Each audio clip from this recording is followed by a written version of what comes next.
أعوذ بالله من الشيطان الرجيم. بسم الله الرحمن الرحيم. أقم الصلاة لدلوك الشمس إلى غسق الليل وقرآن الفجر إن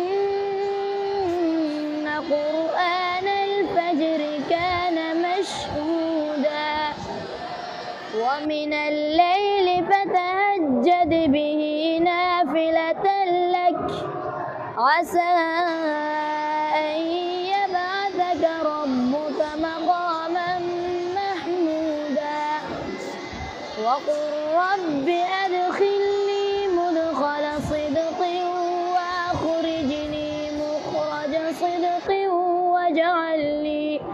واجعل لي من لدنك سلطانا نصيرا وقل جاء الحق وزهق الباطل إن الباطل كان زهوقا وننزل من القرآن ما هو شفاء ورحمة للمؤمنين ولا يزيد الظالمين إلا خسارا وإذا أنعمنا على الإنسان أعرض ونأى بجانبه وإذا مسه الشر كان يئوسا قل كل يعمل على